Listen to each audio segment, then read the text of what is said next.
ఈరోజు మన వీడియోలో అసలు టర్మ్ ఇన్సూరెన్స్ అంటే ఏమిటి, దీనిని తీసుకునే ముందు ఎటువంటి విషయాలను దృష్టిలో పెట్టుకోవాలనే విషయాలను అయితే తెలుసుకుందాం. ఈ టర్మ్ ఇన్సూరెన్స్ పాలసీ అంటే ఇప్పుడు మార్కెట్లో దొరికే అత్యంత చౌకైన బీమా. ఒక వ్యక్తి వార్షిక ఆదాయానికి కనీసం 10 నుంచి 15 రెట్ల వరకు టర్మ్ కవర్ ఉండాలనేదే దీని ముఖ్య ఉద్దేశం. ఎవరైనా ఒక వ్యక్తి అనుకోని సంఘటనలో చనిపోతే ఆ కుటుంబానికి ఆర్థికంగా బాసటగా నిలిచే పాలసీ టర్మ్ పాలసీ. వార్షిక ప్రీమియం కన్నా ఎన్నో రెట్లు బీమా కవరేజ్ ఉండే పాలసీయే ఈ టర్మ్ పాలసీ. ఈ పాలసీ ఉద్యోగులకి దొరికినంత సులభంగా వ్యాపారులకి, ఇతర వృత్తుల వారికి దొరకదు. ఒకప్పుడు ఈ పాలసీ తీసుకోవడం అనేది సుదీర్ఘ ప్రక్రియ, కానీ ఇప్పుడు ఇది చాలా సులభతరం. ఈ తరహా బీమా పాలసీలను సేవింగ్ స్కీమ్స్గా చూడకూడదు. జీవితకాలంలో ఈ టర్మ్ పాలసీ నుంచి ఎటువంటి లాభము పొందలేరు. ఎందుకంటే ఈ టర్మ్ పాలసీ లక్ష్యం ఒక వ్యక్తి కుటుంబ సభ్యులకి ఆసరా ఇవ్వడం, వారిపై ఆర్థిక భారం పడకుండా చూడడం. అయితే ఈ టర్మ్ ఇన్సూరెన్స్ పాలసీ అనేది దండగా అనే అపోహ అయితే కొంతమందికి ఉంది. అది ఎందుకంటే బతికి ఉన్నప్పుడు చూడలేని డబ్బు మనకెందుకని చాలామంది అనుకుంటారు. దాంతో టర్మ్ ఇన్సూరెన్స్ తీసుకునేందుకు ఆసక్తి చూపించరు. తీసుకున్న వారిలో కొందరేమో ప్రీమియం అంతా వేస్ట్ అవుతుంది అని అనుకుంటారు. అయితే టర్మ్ ఇన్సూరెన్స్ గురించి చాలామందిలో ఉన్న కొన్ని అపోహలు, వాస్తవాల గురించి అయితే ఈ కథనంలో తెలుసుకుందాం. టర్మ్ ఇన్సూరెన్స్ వల్ల డబ్బు దండగా, టర్మ్ ఇన్సూరెన్స్ కడితే బతికుంటే డబ్బు రాదు, చనిపోతేనే వస్తుంది, అప్పుడు ఈ డబ్బు అనుభవించలేరు కదా, అలాంటప్పుడు నాకేంటి లాభం అని చాలామంది ఆలోచిస్తూ ఉంటారు. అసలు ఇన్సూరెన్స్ ఉపయోగించుకోకుండా చివరిదాకా జీవించి ఉన్నారంటే ఎంతో ఆరోగ్యవంతులో, ఎంత అదృష్టవంతులో ఆలోచించాలి. దురదృష్టవశాత్తు మీకేమైనా జరిగితే వచ్చే ఇన్సూరెన్స్ వల్ల పిల్లల చదువులు కానీ, పెళ్ళిళ్ళు కానీ ఆగిపోవు, ఈఎంఐలు నిలిచిపోవు. స్థూలంగా మీ కుటుంబం లైఫ్ స్టైల్ అలాగే ఉంటుంది. కానీ టర్మ్ ఇన్సూరెన్స్ అనేది లాభం కోసం కాదు, భరోసా కోసం తీసుకోవాలి. ఈ టర్మ్ ఇన్సూరెన్స్ అనేది చాలా కాంప్లికేటెడ్ సబ్జెక్ట్, అందరికీ అర్థం కాని విషయం అని కొందరు భావిస్తుంటారు. కానీ ఇన్సూరెన్స్ పాలసీల్లో సింపుల్గా అర్థమయ్యే పాలసీ టర్మ్ ఇన్సూరెన్స్ అని గుర్తించాలి. మీరు మీ బైక్ కోసం లేదా కారు కోసం ప్రతి సంవత్సరం ప్రీమియం కడతారు కదా. ఈ క్రమంలో ఒకవేళ మీ వాహనానికి యాక్సిడెంట్ జరిగితే డబ్బు వస్తుంది, లేదంటే ఉచితంగా రిపేర్ చేస్తారు. అలాగే టర్మ్ ఇన్సూరెన్స్లోనూ ఇదే విధానం అమలవుతుంది. మీకు ఏదైనా జరిగితే డబ్బు రావాలంటే, దాంతో కుటుంబంపై ఆర్థిక భారం పడకుండా ఉండాలంటే తప్పనిసరిగా టర్మ్ ఇన్సూరెన్స్ తీసుకోవడం ముఖ్యం.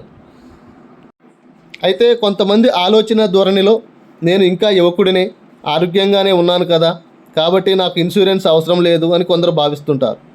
కానీ కొత్త కారు కొనేటప్పుడు ఇన్సూరెన్స్ లేనిదే షోరూమ్ నుంచి బయటికి ఇవ్వరు. పాత వాహనం యాక్సిడెంట్ అయ్యి షెడ్లో ఉంటే దానికి ఎవరు ఇన్సూరెన్స్ ఇవ్వరనే విషయం గుర్తుంచుకోవాలి. మీకు ఏదైనా జబ్బు చేస్తే అప్పుడు ఇన్సూరెన్స్ ఇస్తారా ఇవ్వరా అనేది మీ మెడికల్ రిపోర్ట్ను బట్టి ఆధారపడి ఉంటుంది. అదే చిన్న వయసులో ఆరోగ్యంగా ఉన్నప్పుడు టర్మ్ ఇన్సూరెన్స్ అనేది ఈజీగా ఇస్తారు. ప్రీమియం కూడా చాలా తక్కువగా ఉంటుంది. ఇందులో ప్రీమియం అనేది ప్రతి సంవత్సరము మారదు. మీరు మొదటి సంవత్సరం ఉదాహరణకు 10,000 రూపాయలు కడితే 20 సంవత్సరాల తర్వాత కూడా అదే 10,000 కట్టాల్సి ఉంటుంది. ఈ పాలసీకి ద్రవ్యోల్బణంతో సంబంధం ఉండదు. తర్వాత మీ ఆరోగ్యం క్షీణించినా ఈ పాలసీపై ఎలాంటి ప్రభావం ఉండదు. మీ వయసు పెరిగిన తర్వాత తీసుకుంటే ప్రీమియం ఎక్కువ అవుతుంది, మెడికల్ చెకప్ కూడా చేయాల్సి ఉంటుంది. అయితే అన్ని టర్మ్ పాలసీలు ఒకేలా ఉంటాయి, చనిపోతే డబ్బులు వస్తాయి, పాలసీలు ఒకటే కానీ కంపెనీలే మారుతుంటాయని అనుకుంటారు. ఒక్కో పాలసీకి ఒక్కో క్లెయిమ్ సెటిల్మెంట్ రేషియో అనేది ఉంటుంది. ఒక్కో పాలసీకి రైడర్స్, బెనిఫిట్స్, ప్రీమియం, సర్వీసెస్ అన్నీ వేరువేరుగా ఉంటాయి. అవి పాలసీని అనుసరించి మారుతుంటాయి. అందులో మీకేది అవసరమో మంచి అడ్వైజర్ను సంప్రదించి తెలుసుకోవడం ముఖ్యం. అయితే కొంతమందికి ఉన్న అపోహ ఏంటంటే, నాకు కంపెనీ ఇచ్చిన ఇన్సూరెన్స్ పాలసీ ఉంది, పర్సనల్గా ఇంకొకటి అవసరం లేదు అని చెప్తుంటారు. చాలా కార్పొరేట్ కంపెనీలు తమ ఎంప్లాయీస్కి గ్రూప్ ఇన్సూరెన్స్ ఇస్తూ ఉంటాయి. గ్రూప్ ఇన్సూరెన్స్ అంటే గుంపులో గోవింద లాంటిది. ప్రత్యేకంగా మీ అవసరాలకు, బాధ్యతలకు తగ్గట్టుగా ఆ పాలసీ ఉండకపోవచ్చు. కంపెనీ పాలసీ ప్రకారం మాత్రమే వాటిని ఇష్యూ చేస్తారు. భవిష్యత్తులో కంపెనీ మారితే, ఉద్యోగం మానేస్తే ఇన్సూరెన్స్ అనేది ఉండదు, అక్కడితో ఆగిపోతుంది. అందుకే కంపెనీ ఇచ్చిన ఇన్సూరెన్స్ కన్నా పర్సనల్గా ఒక టర్మ్ పాలసీ తీసుకోవడం తప్పనిసరి. ఈ టర్మ్ ఇన్సూరెన్స్ పాలసీ అనేది అవసరమా, ముఖ్యమా అనే విషయానికి వస్తే, మన కుటుంబానికి మన తదనంతరం ఆర్థిక భారంని తగ్గించే బాధ్యతగా భావించాలి. ఇన్సూరెన్స్ పెనెట్రేషన్ అనేది భారత్లో 3.2 మాత్రంగానే ఉంది.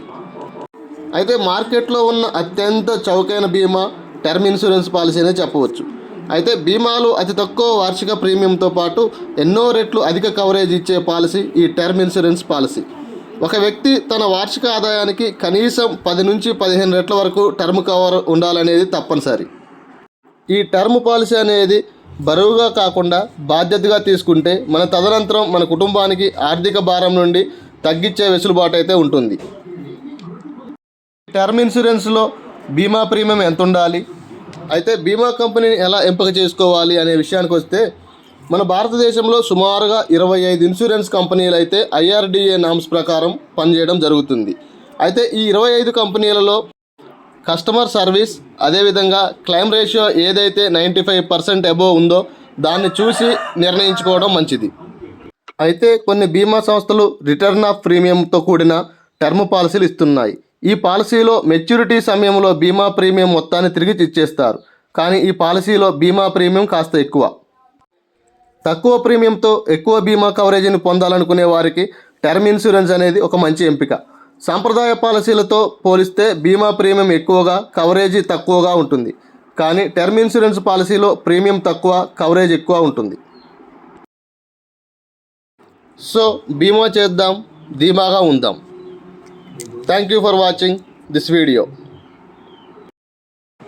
మీకు ఈ వీడియో నచ్చినట్టయితే లైక్ చేయండి, షేర్ చేయండి, సబ్స్క్రైబ్ చేయండి. ఇటువంటి మంచి మంచి వీడియోలు మీరు పొందగలుగుతారు.